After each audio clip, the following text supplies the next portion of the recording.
তার হাত ঘুটিয়ে বসে থাকতে পারবে না তো কি করবে দাদা? একটু শুনিয়ে যান, আমরাও শুনতে চাই আপনারা কত দূর যেতে চান। চলুন এক বিশ্লেষক মহাশয়ের কথা শুনি। ভারত আর হাত গুটিয়ে বসে থাকবে না। ভারত আর হাত গুটিয়ে বসে থাকতে রাজি নয়। তারেক রহমানের দেশে ফেরা এবং প্রধানমন্ত্রী হওয়ার নেপথ্যে ভারতের একটি বড় পরিকল্পনা ছিল, আগেই বলেছি। কথা ছিল আওয়ামী লীগের বিরুদ্ধে কোনো প্রতিশোধমূলক রাজনীতি হবে না এবং উগ্র মৌলবাদী শক্তি বিশেষ করে জামাতের প্রভাব নিয়ন্ত্রণ করা হবে।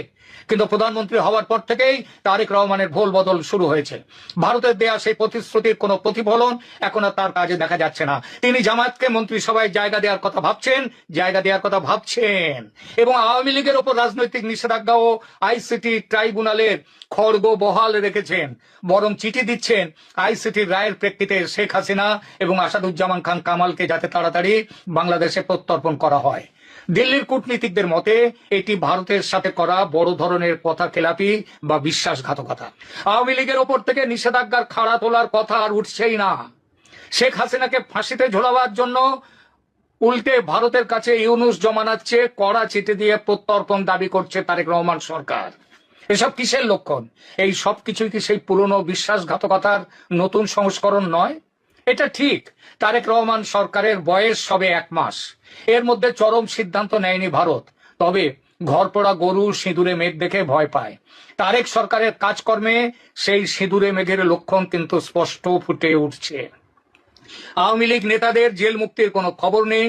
যারা মুক্ত হচ্ছেন বিচার বিভাগের নির্দেশে নতুন মামলা দিয়ে তাদের আবার ঢুকিয়ে দেওয়া হচ্ছে জেলে। এই যদি বিএনপির গণতন্ত্র রক্ষার আসল ছবি হয় তাহলে সন্দেহ জাগেই। আর ঠিক এই কারণেই হয়তো এবার ভারত আর কোনো বিশেষ দূতের অপেক্ষা না করে অজিত ডোভালের মাধ্যমে সরাসরি 1 মাসের ডেডলাইন দিয়ে দিয়েছে।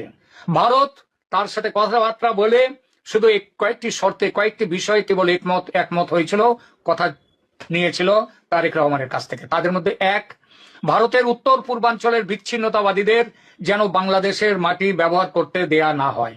2, দেশে ইনক্লুসিভ রাজনীতি যেন ফিরিয়ে আনা হয়, অর্থাৎ আওয়ামী লীগকে সরকারি নিষেধাজ্ঞা থেকে মুক্ত করা যেন হয় এবং একই সঙ্গে ক্রাইম ট্রাইব্যুনালের অন্যায্য অবৈধ বিচারকে আইন বিরুদ্ধ বলে ঘোষণা করে সেই বিচারকে বাতিল করা। এবং 3, সরকারে কোনোভাবেই চরমপন্থী বা মৌলবাদী শক্তির যেমন জামায়াতের সরাসরি অংশগ্রহণ থাকবে না। ভারতের এই 3 শর্তে সহমত হলে তারেক দেশে ফেরেন এবং ভারত সব রকমের সহযোগিতা দিয়ে তারেকের জয়ের পথ প্রশস্ত করে।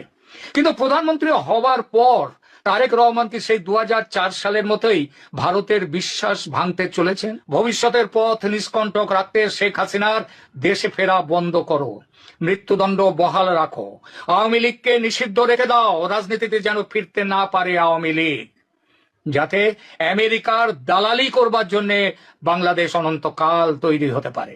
দিল্লির রণমূর্তি এই কারণেই, এই জন্যই অজিত ডোভালের চরম বার্তা। কেননা পরিস্থিতি আবার সেই 2004-এর দিকে চলেছে।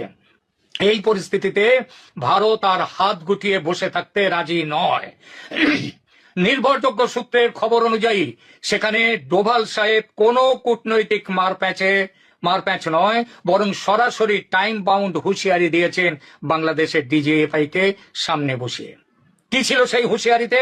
1, আগামী 1 মাসের মধ্যে আওয়ামী লীগের ওপর থেকে সমস্ত রাজনৈতিক নিষেধাজ্ঞা তুলে নিতে হবে। 2, আইসিটি অধ্যাদেশ এবং তার অধীনে দেওয়া সমস্ত সাজা ও শেখ হাসিনার মৃত্যুদণ্ডের নির্দেশ বাতিল করতে হবে। 3, যদি এই 1 মাসের মধ্যে কোনো কার্যকর পদক্ষেপ না নেওয়া হয় তবে ভারত তার নিজের স্বার্থ, তার জাতীয় স্বার্থ রক্ষায় যে ব্যবস্থা উপযুক্ত মনে করবে সেই ব্যবস্থা নিতে বাধ্য হবে। এই হুঁশিয়ারি শুধু কথার কথা নয়। ভারতের নিরাপত্তা বিশ্লেষকরাও বলছেন জামাতের উত্থান মানেই ভারতের উত্তর পূর্বাঞ্চলের অস্থিরতা তৈরি করা। ভারত কোনোভাবেই তার প্রতিবেশী রাষ্ট্রে পাকিস্তান ঘেঁষা কোন মৌলবাদী শক্তি, যে শক্তি বাংলাদেশের স্বাধীনতার শত্রু, তাদেরকে সহ্য করবে না। ভারত স্পষ্ট বলেছে সংসদে বিএনপির একক সংখ্যাগরিষ্ঠতা আছে, তবুও জামায়াতকে মন্ত্রী করার কথা উঠছে কেন? পুরনো ভালোবাসার টান, আমেরিকার চাপ? বাংলাদেশ যেন মনে রাখে আমেরিকার সমস্ত হুমকি উড়িয়ে দিয়ে 71-এ ভারতের ফৌজ স্বাধীন করেছিল বাংলাদেশকে। আজ দরকার হলে ভারতের ফৌজ উপযুক্ত ব্যবস্থা নিতে এবারও পিছিয়ে আসবে না। আসল কথা হচ্ছে ভারত ভেবেছিল তারেক রহমান তাদের পা চাটবে শেখ হাসিনার মতো, কিন্তু আমি তো শুরু থেকে একটা কথা বলেছি যে তারেক রহমান শহীদ প্রেসিডেন্ট জিয়াউর রহমানের সন্তান। আর শহীদ প্রেসিডেন্ট জিয়াউর রহমানের সন্তান কোনোদিন ভারতের পা চেটে এই দেশে শাসন করবে না। খালেদা জিয়ার সন্তান কখনো ভারতের পা চেটে এই দেশে শাসন করবে না, এই দেশের মানুষের সাথে শোষণ করবে না, কোনো জোকস করবে না।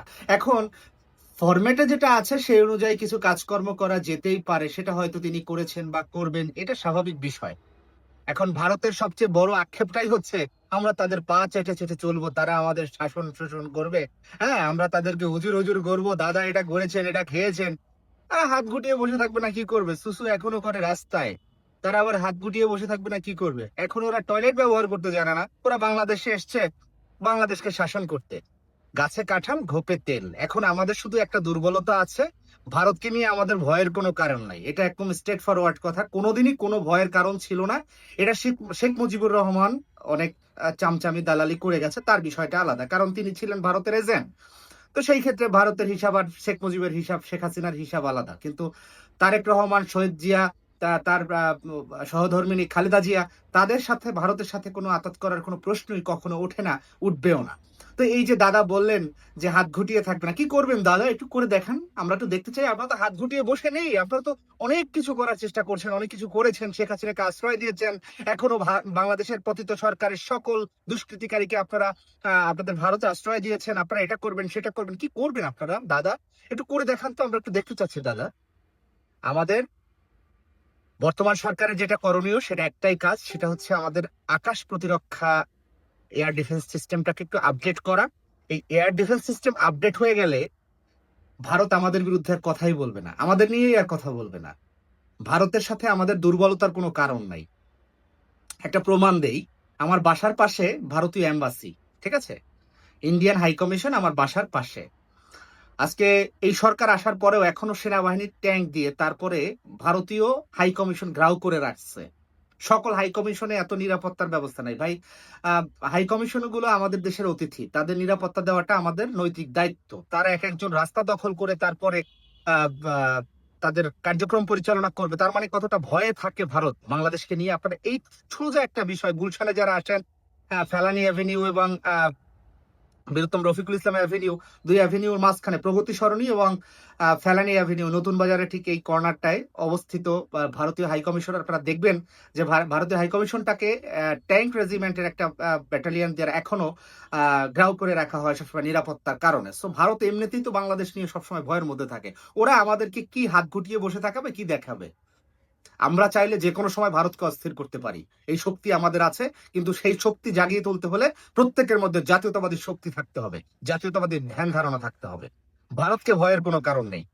ভারত না আমাদের বন্ধু, না আমাদের শুভাকাঙ্ক্ষী।